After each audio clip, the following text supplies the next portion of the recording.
ನರ್ಸರಿಯಿಂದ ತಂದಂತಹ ಅತ್ಯಂತ ಚಿಕ್ಕ ಗುಲಾಬಿ ಗಿಡನ ಯಾವ ರೀತಿ ಕೇರ್ ಮಾಡ್ಕೋಬೇಕು ಮನೆಗೆ ತಂದ ತಕ್ಷಣ, ಹಾಗೆ ಅವುಗಳಿಗೆ ಯಾವ ರೀತಿ ಆರೈಕೆನ ಮಾಡಿಕೊಂಡ್ರೆ, ಯಾವ ರೀತಿ ಗೊಬ್ಬರನ ಕೊಟ್ಕೊಂಡ್ರೆ ತುಂಬ ಚೆನ್ನಾಗಿ ಗ್ರೋತ್ ಇರುತ್ತೆ ಅನ್ನೋದನ್ನು ತಿಳಿಸ್ಕೊಡ್ತೀನಿ. ಹಾಗೆಯೇ ಎಷ್ಟು ದಿನಗಳ ನಂತರ ರಿಪೋರ್ಟ್ ಮಾಡ್ಕೋಬೇಕು, ಹಾಗೆ ಹೇಗೆ ರಿಪೋರ್ಟ್ ಮಾಡ್ಕೊಳ್ಬೇಕು, ಪಾಟಿಂಗ್ ಮಿಕ್ಸ್ನ ಯಾವ ರೀತಿ ತೊಗೊಳ್ಬೇಕು ಅನ್ನೋದನ್ನೆಲ್ಲ ಇವತ್ತಿನ ವಿಡಿಯೋದಲ್ಲಿ ಡೀಟೇಲ್ಡಾಗಿ ತಿಳಿಸ್ಕೊಡ್ತಾ ಇದ್ದೀನಿ. ದಯವಿಟ್ಟು ವಿಡಿಯೋನ ಎಲ್ಲೂ ಸ್ಕಿಪ್ ಮಾಡದೆ ಕೊನೆ ತನಕ ನೋಡಿ. ಆಲ್ಮೋಸ್ಟ್ ನಾನು ಎಲ್ಲ ಗಿಡಗಳನ್ನು ಕಟ್ಟಿಂಗಿಂದನೇ ಬೆಳೆಸಿರುವಂಥದ್ದು ಗುಲಾಬಿ ಗಿಡಗಳನ್ನು. ನಮ್ಮ ಸಿರ್ಸಿನಲ್ಲಿ ಫಲಪುಷ್ಪ ಪ್ರದರ್ಶನ ಇತ್ತು, ಅದರಲ್ಲಿ 40 ರೂಪಾಯಿಗೆ ಗುಲಾಬಿ ಗಿಡನ ಸೇಲ್ ಮಾಡ್ತಾಯಿದ್ರು. ಅದಕ್ಕೋಸ್ಕರ ನಾನು ಗಿಡನ ತೊಗೊಂಡು ಬಂದೆ. ಒಂದು 4 ಗಿಡನ ತೊಗೊಂಡು ಬಂದಿದ್ದೀನಿ. ತುಂಬ ಚಿಕ್ಕ ಗಿಡಗಳು, ತುಂಬ ಬ್ರ್ಯಾಂಚಸ್ ಕೂಡ ಇರಲಿಲ್ಲ. ಆದರೆ ಈ ವೆರೈಟಿ ಗಿಡಗಳೆಲ್ಲ ನನ್ನ ಹತ್ರ ಇರಲಿಲ್ಲ. 40 ರೂಪಾಯಿ ಅಂದರೆ 40 ರೂಪಾಯಿ ಅಷ್ಟೇ ಯೋಗ್ಯ ಇತ್ತು. ಅದಕ್ಕೆ ತುಂಬ ಕಡಿಮೆ ರೇಟ್ಗೆ ಗುಲಾಬಿ ಗಿಡ ಸಿಕ್ಕಿದೆ ಅಂತ ಖುಷಿ ಪಡುವಂಥ ಅವಶ್ಯಕತೆ ಏನಿಲ್ಲ. ನೋಡಿ ಫ್ರೆಂಡ್ಸ್, ಇಷ್ಟೇ ಗ್ರೋತ್ ಇರೋವಂಥದ್ದು, ತುಂಬ ಜಾಸ್ತಿ ಗ್ರೋತ್ ಏನಿರಲಿಲ್ಲ. ಅದರಲ್ಲಿ ಡ್ಯಾಮೇಜಸ್ ಕೂಡ ತುಂಬಾ ಇತ್ತು ಗಿಡಗಳಲ್ಲಿ.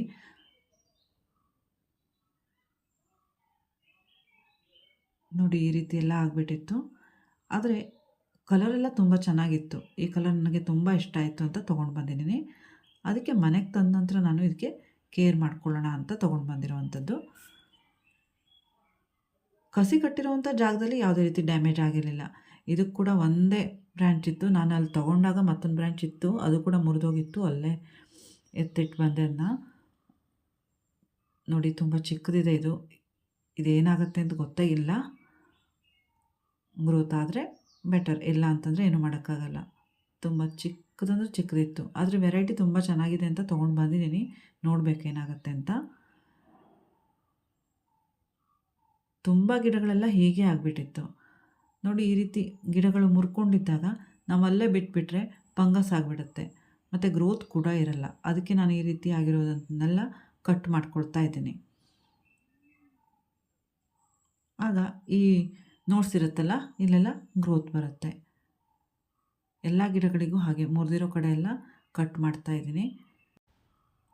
ಹೀಗೆ ಕಟ್ ಮಾಡಿಕೊಂಡು ಆರೈಕೆ ಮಾಡಿದ ನಂತರ ನಾನು ಚಿಗುರು ಬಂದಮೇಲೆ ರಿಪೋರ್ಟ್ ಮಾಡ್ಕೊಂಡಿರೋವಂಥದ್ದು.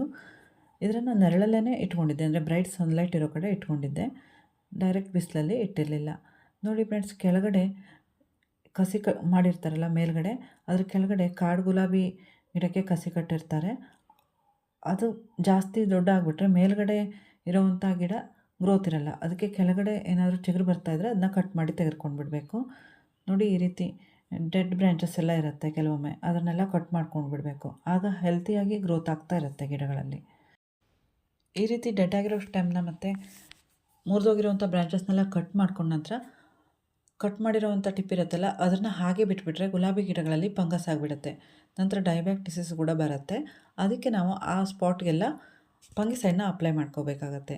ಅರಿಶಿನ ಪುಡಿನಾದರೂ ಯೂಸ್ ಮಾಡ್ಕೊಳ್ಬೋದು, ಅಥವಾ ಫಂಗಿಸೈಡ್ ಇದ್ದರೆ ಅದನ್ನು ಕೂಡ ಯೂಸ್ ಮಾಡ್ಕೋಬೋದು. ನಾನು ಸಾಫ್ಟ್ ಫಂಗಿಸೈಡ್ಗೆ ಸ್ವಲ್ಪ ನೀರನ್ನ ಮಿಕ್ಸ್ ಮಾಡಿಬಿಟ್ಟು ಈ ರೀತಿ ಹಚ್ಕೊಳ್ತಾ ಇದ್ದೀನಿ. ಎಲ್ಲ ಕಡೆ ಅಪ್ಲೈ ಮಾಡಿದ್ದೀನಿ ಈ ರೀತಿ. ತುಂಬ ಚಿಕ್ಕ ಗುಲಾಬಿ ಗಿಡಗಳಾಗಲಿ ದೊಡ್ಡ ಗುಲಾಬಿ ಗಿಡಗಳಾಗಲಿ ಇದನ್ನು ಮಾತ್ರ ನಾವು ಮಾಡಲೇಬೇಕಾಗತ್ತೆ.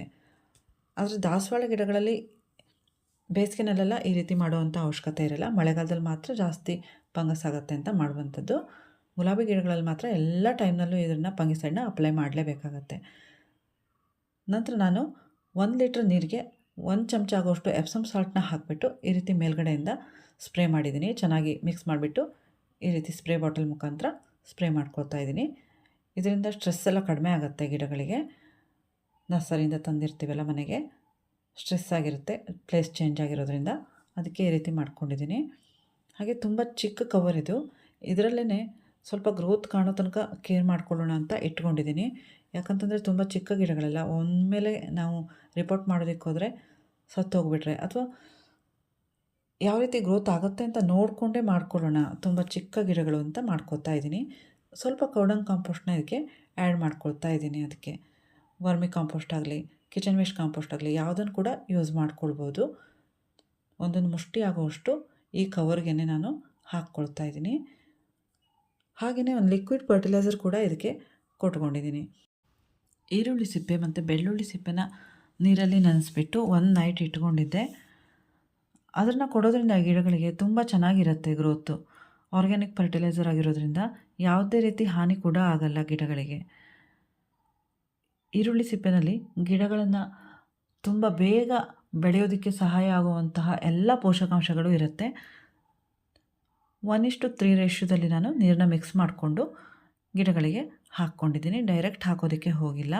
ತುಂಬ ಚಿಕ್ಕ ಗಿಡಗಳು. ಸ್ವಲ್ಪ ದೊಡ್ಡದಾಗಿರುವಂಥ ಗಿಡಗಳಿಗಾದರೆ 1:2 ರೇಷ್ಯೋದಲ್ಲಿ ಕೂಡ ನಾವು ಈ ರೀತಿ ಲಿಕ್ವಿಡ್ ಫರ್ಟಿಲೈಸರ್ನ ಹಾಕ್ಕೊಳ್ಬೋದು. ತುಂಬ ಚಿಕ್ಕ ಗಿಡ ಆಗಿರೋದ್ರಿಂದ ಈ ರೀತಿ ಫರ್ಟಿಲೈಸರ್ನ ನಾನು ಕೊಟ್ಕೊಂಡಿದ್ದೀನಿ. ತುಂಬ ಚೆನ್ನಾಗಿ ವೇಗವಾಗಿ ಗ್ರೋತ್ ಆಗುತ್ತೆ. ಈರುಳ್ಳಿ ಸಿಪ್ಪೆ ಮತ್ತು ಬೆಳ್ಳುಳ್ಳಿ ಸಿಪ್ಪೆನ ನಾವು ಯೂಸ್ ಮಾಡೋದ್ರಿಂದ ಗಿಡಗಳಲ್ಲಿ ಗ್ರೋತ್ ಇಲ್ಲದೇ ಇರೋವಂಥ ಗಿಡಗಳು ಕೂಡ ಗ್ರೋತ್ ಆಗುತ್ತೆ. ಎಲ್ಲ ಗಿಡಗಳಿಗೂ ಕೂಡ ನಾವು ಕೊಟ್ಕೊಳ್ಬೋದು. 8 ದಿವಸ ಅಥವಾ 10 ದಿವಸ ಆಗಿರ್ಬೋದು, ಆಗಲೇ ಈ ಗುಲಾಬಿ ಗಿಡಗಳಲ್ಲಿ ಚಿಗುರು ಬರೋದಕ್ಕೆ ಸ್ಟಾರ್ಟ್ ಆಯಿತು. ಅದಕ್ಕೆ ನಾನು ರಿಪೋರ್ಟ್ ಮಾಡ್ಕೊಳ್ಳೋಣ ಅಂತ ಪಾಟಿಂಗ್ ಮಿಕ್ಸ್ನ ರೆಡಿ ಮಾಡ್ಕೊಳ್ತಾ ಇದ್ದೀನಿ. ಪಾಟಿಂಗ್ ಮಿಕ್ಸ್ಗೆ 40% ಗಾರ್ಡನ್ ಸಾಯಿಲ್ನ ತೊಗೊಂಡಿದ್ದೀನಿ. ಚೆನ್ನಾಗಿ ಹುಡಿ ಹುಡಿಯಾಗಿರುವಂಥ ಗಾರ್ಡನ್ ಸಾಯಿಲ್ನ ತೊಗೊಂಡಿದ್ದೀನಿ. ಹಾಗೆಯೇ 10% ಬೇವಿನ ಹಿಂಡಿನ ತೊಗೊಂಡಿದ್ದೀನಿ. 30% ಕೌಡಂಗ್ ಕಾಂಪೋಸ್ಟ್ನ ನಾನು ತೊಗೊಂಡಿದ್ದೀನಿ. ಹಾಗೆ 20% ಭತ್ತದ ಹೊಟ್ಟನ್ನ ತೊಗೊಂಡಿದ್ದೀನಿ. ಬೇವಿನ ಹಿಂಡಿನ ಸೇರಿಸೋದ್ರಿಂದ ಯಾವುದೇ ರೀತಿ ಫಂಗಸ್ ಎಲ್ಲ ಆಗಲ್ಲ. ಇದರಲ್ಲಿ ಗಿಡಗಳಿಗೆ ಬೇಕಾದಂತಹ ಗೊಬ್ಬರ ಕೂಡ ಸಿಗುತ್ತೆ. ಹಾಗೆಯೇ ಕೌಡಂಗ್ ಕಾಂಪೋಸ್ಟ್ ಅಥವಾ ವರ್ಮಿ ಕಾಂಪೋಸ್ಟ್ ಅಥವಾ ಇದನ್ನಾದರೂ ತೊಗೊಳ್ಬೋದು. Kitchen waste ಕಾಂಪೋಸ್ಟ್ನಾದರೂ ತೊಗೊಳ್ಬೋದು. ಭತ್ತದ ಹೊಟ್ಟನ್ನು ಸೇರಿಸೋದ್ರಿಂದ ಮಣ್ಣು ಲೂಸ್ ಆಗಿರುತ್ತೆ. ಮರಳನ್ನು ಸೇರಿಸೋವಂಥ ಅವಶ್ಯಕತೆನೇ ಬರಲ್ಲ. ಹಾಗೆ ಇದು ಕ್ರಮೇಣ ಗೊಬ್ಬರ ಆಗಿ ಕೂಡ ಪರಿವರ್ತನೆ ಆಗುತ್ತೆ. ಸ್ವಲ್ಪ ಅರಿಶಿನ ಪುಡಿನ ಸೇರಿಸ್ಕೊಂಡಿದ್ದೀನಿ. ಗುಲಾಬಿ ಗಿಡಗಳಲ್ಲಿ ಬೇರುಗಳಲ್ಲಿ ಕೂಡ ಫಂಗಸ್ ಆಗೋದು ತುಂಬಾ ಜಾಸ್ತಿ. ಅದಕ್ಕೆ ಅರಿಶಿನ ಪುಡಿ ಅಥವಾ ಸಾಫ್ಟ್ ಫಂಗಿಸೈಡ್ ಯಾವುದನ್ನಾದರೂ ಫಂಗಿಸೈಡ್ನ ಯೂಸ್ ಮಾಡ್ಕೊಳ್ಳಿ. ಬೇವಿನ ಹಿಂಡಿನ ಕೂಡ ಸೇರಿಸಿರೋದ್ರಿಂದ ತುಂಬ ಚೆನ್ನಾಗಿರುವಂಥ ಪಾಟಿಂಗ್ ಮಿಕ್ಸ್ ರೆಡಿ ಆಗುತ್ತೆ. ಇದೇ ರೀತಿ ಪಾಟಿಂಗ್ ಮಿಕ್ಸ್ನ ತೊಗೊಂಡ್ರೆ ಗುಲಾಬಿ ಗಿಡಗಳ ಗ್ರೋತ್ ಕೂಡ ತುಂಬಾ ಚೆನ್ನಾಗಿರುತ್ತೆ.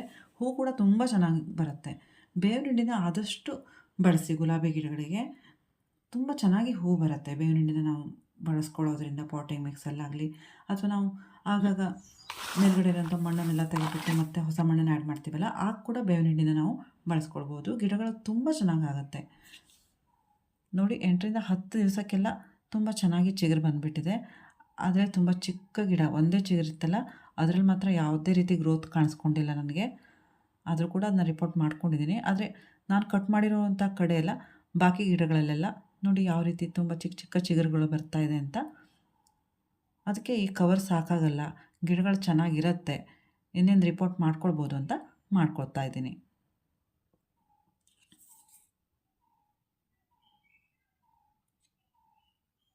ಇನ್ನು ಮುಂದೆ ಕೂಡ ನಾವು ಇದೇ ಕವರ್ನಲ್ಲಿ ಇಟ್ಬಿಟ್ರೆ ಇದಕ್ಕೆ ಪೋಷಕಾಂಶಗಳನ್ನು ಹಾಕೋದಕ್ಕೆ ಕೂಡ ಜಾಗ ಇರಲ್ಲ, ಗ್ರೋತ್ ಕೂಡ ಚೆನ್ನಾಗಿರಲ್ಲ. ಈ ಟೈಮ್ನಲ್ಲೇ ರಿಪೋರ್ಟ್ ಮಾಡ್ಕೊಳ್ಳೋದು ಒಳ್ಳೆಯದು. ತುಂಬ ದೊಡ್ಡ ಗಿಡಗಳು ಅಂತಾದರೆ, ಗ್ರೋತ್ ಇದೆ ಅಂತಾದರೆ 4ರಿಂದ 5 ದಿವಸ ಅಥವಾ 1 ವಾರಕ್ಕೆಲ್ಲ ರಿಪೋರ್ಟ್ ಮಾಡ್ಕೊಂಡು ಬಿಡ್ಬೋದು. ಇದು ತುಂಬ ಚಿಕ್ಕ ಗಿಡ ಆಗಿರೋದ್ರಿಂದ ಆಲ್ಮೋಸ್ಟ್ 15 ಡೇಸ್ ಆಗಿರ್ಬೋದು ನಾವು ಅಂದ್ಕೊಂಡಿದ್ದೀನಿ. ಆಗ ರಿಪೋರ್ಟ್ ಮಾಡ್ಕೊಳ್ತಾ ಇದ್ದೀನಿ. ನಿಧಾನಕ್ಕೆ ಕವರ್ನ ಬಿಡಿಸ್ಕೋಬೇಕು. ಈ ರೀತಿ ಎಲ್ಲ ಗಿಡಗಳಲ್ಲೂ ಕೆಳಗಿನ ಗಿಡ ಇರುತ್ತಲ್ಲ, ಕಸಿ ಮಾಡಿರುವಂತಹ ಗಿಡ, ಅದರಲ್ಲಿ ಬೇರು ಬಂದಿದೆ. ಆದರೆ ಕೆಲವೊಂದು ಗಿಡಗಳಲ್ಲಿ ಅಷ್ಟೊಂದು ಬೇರು ಬಂದಿರಲಿಲ್ಲ. ತುಂಬ ಚಿಕ್ಕ ಗಿಡಕ್ಕೇ ಕಸಿ ಮಾಡಿಬಿಟ್ಟಿದ್ದಾರೆ ಅಂತ ಅನಿಸುತ್ತೆ. ನೋಡಬೇಕು ಯಾವ ರೀತಿ ಗ್ರೋತ್ ಇರುತ್ತೆ ಅಂತ. ಈಗಂತೂ ಚಿಗುರು ಬಂದಿದೆ. ಅದಕ್ಕೆ ಆನಿಯನ್ ಪೀಲ್ ಫರ್ಟಿಲೈಸರ್ನ ನಾವು ಯೂಸ್ ಮಾಡೋದರಿಂದ ಗುಲಾಬಿ ಗಿಡಗಳಲ್ಲಿ ತುಂಬ ಬೇಗ ಚಿಗುರು ಬರೋದಕ್ಕೆ ಸ್ಟಾರ್ಟ್ ಆಗುತ್ತೆ. ಎಲ್ಲ ಗಿಡಗಳಲ್ಲೂ ಅಷ್ಟೇ. ಯಾವುದಾದ್ರು ಗಿಡಗಳಲ್ಲಿ ನಿಮ್ಮ ಗಿಡಗಳಲ್ಲಿ ಗ್ರೋತ್ ಇಲ್ಲ ಅಂತಂದರೆ ಆನಿಯನ್ ಪೀಲ್ ಫರ್ಟಿಲೈಸರ್ನ ಯೂಸ್ ಮಾಡ್ಕೊಳ್ಳಿ. ತುಂಬ ಚೆನ್ನಾಗಿ ಗ್ರೋತ್ ಸ್ಟಾರ್ಟ್ ಆಗುತ್ತೆ. ಈ ಫಲಪುಷ್ಪ ಪ್ರದರ್ಶನದಿಂದ ನಾನು ದಾಸವಾಳ ಗಿಡಗಳನ್ನು ಕೂಡ ತೊಗೊಂಡು ಬಂದಿದ್ದೆ. ಅವುಗಳನ್ನು ಕೂಡ ಯಾವ ರೀತಿ ನೆಟ್ಪಾಟ್ನ ಬಿಡಿಸ್ಕೊಳ್ಬೇಕು, ಹಾಗೆ ಯಾವ ರೀತಿ ಇರುವಂಥ ಗಿಡಕ್ಕೆ ನೆಟ್ಪಾಟ್ನ ಹಾಗೆ ಗಿಡದಲ್ಲೇ ಇಡಬೇಕು ಅನ್ನೋದನ್ನೆಲ್ಲ ರಿಪೋರ್ಟ್ ಮಾಡೋದ್ರ ಮೂಲಕ ತೋರಿಸ್ಕೊಟ್ಟಿದ್ದೀನಿ. ಅವುಗಳ ಕೇರ್ ಕೂಡ ಹಾಕಿದ್ದೀನಿ. ವಿಡಿಯೋ ಇದೆ ಚಾನಲ್ನಲ್ಲಿ, ಎಂಡ್ ಕಾರ್ಡಲ್ಲಿ ಕೂಡ ಶೇರ್ ಮಾಡಿರ್ತೀನಿ. ಯಾರಿಗಾದರೂ ಬೇಕಾದರೆ ನೋಡ್ಕೋಬೋದು. ಅದು ಕೂಡ ತುಂಬ ಚಿಕ್ಕ ಗಿಡನೇ ಇತ್ತು. ಅದರಲ್ಲಿ ಕೂಡ ಈಗ ತುಂಬ ಚೆನ್ನಾಗಿ ಗ್ರೋತ್ ಕೂಡ ಇದೆ. ಹಾಗೆ ಮೊಗ್ಗುಗಳು ಕೂಡ ಬರೋದಕ್ಕೆ ಸ್ಟಾರ್ಟ್ ಆಗಿದೆ. ನೋಡಿ, ಈ ಗಿಡದಲ್ಲಿ ತುಂಬ ಚೆನ್ನಾಗಿ ಬೇರು ಬಂದಿದೆ ಗುಲಾಬಿ ಗಿಡದಲ್ಲಿ. ಹಾಗೆ ಕೆಳಗಡೆ ಇರೋವಂಥ ಗಿಡನ ಚಿಗುರೋದಕ್ಕೆ ಬಿಡಬಾರ್ದು. ಮೇಲ್ಗಡೆ ಇರೋವಂಥ ಗಿಡ ಚಿಗುರೋದಕ್ಕೆ ಪೋಷಕಾಂಶಗಳ ಕೊರತೆ ಆಗಿಬಿಡತ್ತೆ. ಗುಲಾಬಿ ಗಿಡಕ್ಕೆ ಬೇಕಾದಂತಹ ಫರ್ಟಿಲೈಸರ್ಗಳು, ಕಟಿಂಗ್ನ ಯಾವ ರೀತಿ ಗ್ರೋ ಮಾಡ್ಕೊಳ್ಬೇಕು ಅನ್ನೋವಂಥ ವಿಡಿಯೋಗಳು ಕೂಡ ನನ್ನ ಚಾನಲಲ್ಲಿ ಇದೆ. ಯಾರಿಗಾದರೂ ಇಂಟ್ರೆಸ್ಟ್ ಇದೆ ನೋಡ್ಬೋದು. ಹಾಗೆ ಈ ಬೇಸಿಗೆ ಸೀಸನಲ್ಲಿ ಯಾವ ರೀತಿ ದಾಸವಾಳ ಗಿಡಗಳನ್ನು ಕೇರ್ ಮಾಡ್ಕೊಳ್ಬೇಕು, ಪ್ರೂನಿಂಗ್ನ ಯಾವ ರೀತಿ ಮಾಡ್ಕೋಬೇಕು, ಕಟಿಂಗ್ನ ಯಾವ ರೀತಿ ಹಾಕ್ಕೊಳ್ಬೇಕು ಅನ್ನೋದ್ರ ಬಗ್ಗೆ ಕೂಡ ವಿಡಿಯೋ ಇದೆ.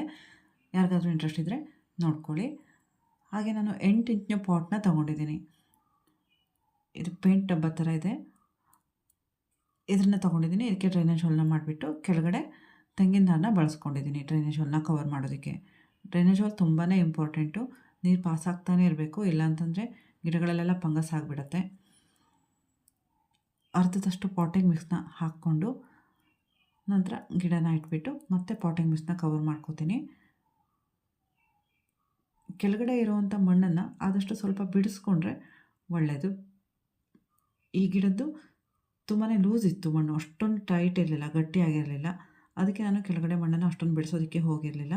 ಬೇರು ಕೂಡ ಅಷ್ಟೊಂದು ಬಂದಿರಲಿಲ್ಲ. ಇದಕ್ಕೆ ತುಂಬ ದೊಡ್ಡ ಪ್ರಮಾಣದಲ್ಲಿ ಅಂದರೆ ಜಾಸ್ತಿ ಬೇರು ಬಂದ್ಕೊಂಡಿದ್ರೆ ಸ್ವಲ್ಪ ಮಣ್ಣನ್ನು ಬಿಡಿಸ್ಕೊಳ್ಳಿ, ಆಗ ಬೇರು ಸ್ಪ್ರೆಡ್ ಆಗೋದಕ್ಕೆ ಅನುಕೂಲ ಆಗುತ್ತೆ. ನರ್ಸರಿಯಿಂದ ತಂದಿರೋವಂತಹ ಮಣ್ಣಿರತ್ತಲ್ಲ, ಅವ್ರು ಬೆಳೆಸಿರುವಂಥ ಮಣ್ಣು ತುಂಬ ಗಟ್ಟಿ ಇರುತ್ತೆ, ಅಂಟು ಮಣ್ಣಲ್ಲಿ ಬೆಳೆಸಿರ್ತಾರೆ.